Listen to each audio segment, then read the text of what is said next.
Hello friends, this is Gohil and welcome back to our channel GPSC Network. Now in this video we will discuss about a most important topic of the fluid mechanics, which is the types of the fluid. Before starting of this video, if you like this video, please subscribe our channel and hit the bell icon for the more update. Without wasting of time, let's get started.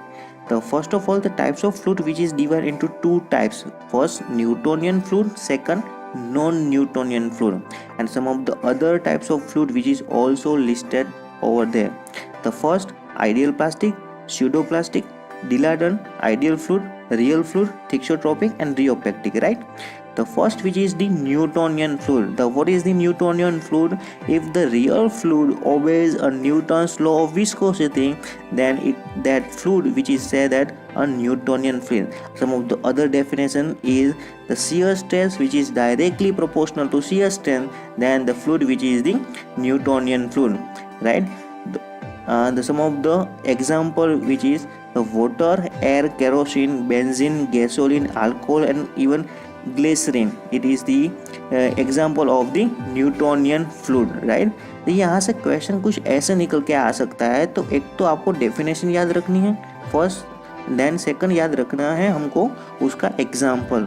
तो exam में question दो ही तरह के यहाँ से निकल के आ सकते हैं, एक तो डेफिनेशन, सेकंड है आपका उसका एग्जाम्पल. कई बार जीपीएससी में असिस्टेंट इंजीनियर में कई बार क्वेश्चन आ चुका है कि मैच दिस लिस्ट. आपको एक फ्लूइड दिया होगा, फ्लूइड, और उसके सामने आपको उसका एग्जाम्पल दिया होगा, उसका आपको मैच करना है. तो इस तरह के क्वेश्चन यहाँ से निकल के आ सकते हैं. तो आपको यहाँ से कैसे क्वेश्चन कहाँ कितनी प्रिपरेशन करनी है वो आप समझ सकते हैं, राइट? यहाँ पर आपको एक और फिगर दी गई है जो ग्रीन लाइन दे रही है, which is the called as the Newtonian fluid, and above the Newtonian fluid the curve line which is called as the pseudoplastic, and the green straight line below the curve line which is called as the dilatant, right? And above the pseudoplastic line, the straight line which is given, which is called as the ideal plastic, right? तो यहाँ से आपको एक figure आपको एक mind में होना चाहिए, definition and the second third चीज which is the example.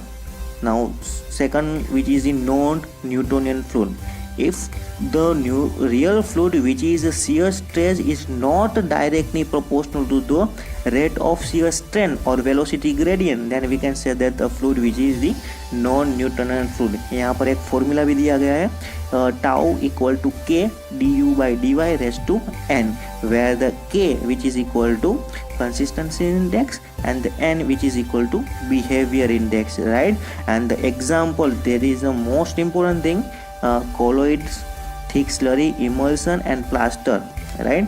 The second, which is the ideal fluid. A fluid which is incompressible, having no viscosity, is known as the ideal fluid. Ideal fluid किसको कहेंगे? वो जो incompressible है और temperature के साथ, pressure के साथ उसकी डेंसिटी और प्रॉपर्टीज में चेंज नहीं होगा, उसको कहेंगे हम इनकम्प्रेसिबल. जो आपका फ्लूइड इनकम्प्रेसिबल, उसकी विस्कोसिटी नहीं है, then the fluid which is the ideal fluid, right? And that type of fluid which is not exist in this world, but there's every fluid which has some viscosity. So the tau is equal to 0 and du by dy means velocity gradient which is equal to 0, then we can say that a fluid which is the ideal fluid, right? The real fluid which is the fluid which is possess a viscosity. जिस fluid की viscosity कुछ होगी उसको हम कहेंगे real fluid. And real fluid जो वास्तव में exist करता है, राइट? उसका shear stress जीरो नहीं होता, उसका velocity gradient जीरो नहीं होता, इसीलिए हम उसको कहते हैं real fluid, right? The next which is the ideal plastic. अभी हमने देखा था पिछली फिगर में कि जो हमारा स्यूडो प्लास्टिक के ऊपर की जो स्ट्रेट लाइन है उसको कहेंगे हम ideal plastic. A fluid in which a shear stress which is more than the yield value and the shear stress is proportional to the rate of shear strength or velocity gradient, then it is called as the ideal fluid. So again the example, sewage, sludge, oil paint, which is the example of the ideal plastic, right? The second, that is the pseudoplastic. Fluid for which of behavior index n is less than the unity, then it is called as the pseudoplastic. अभी हमें आपने non Newtonian fluid में एक formula हमने देखा. what is that? the tau equal to k du by dy raised to n. जो n है उसको बिहेवियर इंडेक्स कहेंगे. अगर आपका बिहेवियर इंडेक्स x से कम हुआ then it is called as the pseudoplastic, right? और फिगर में भी हमने देखा हुआ था कि जो स्ट्रेट लाइन है न्यूटोनियन फ्लूइड की, जो से ऊपर की जो कर्व लाइन है उसको कहेंगे हम स्यूडोप्लास्टिक. और उसका एग्जांपल है colloidal solution, milk and cement. ये आपको बेहतरीन तरीके से याद रखना है, right? The second which is the dilatant substance, a fluid for which the behavior index n it is greater than unity, then it is called as the dilatant substance, right? जो हमारा स्यूडोप्लास्टिक था, जो n behaviour index x से कम था, अगर आपका behaviour index n x से ज़्यादा हुआ then it is called as the dilatant substance.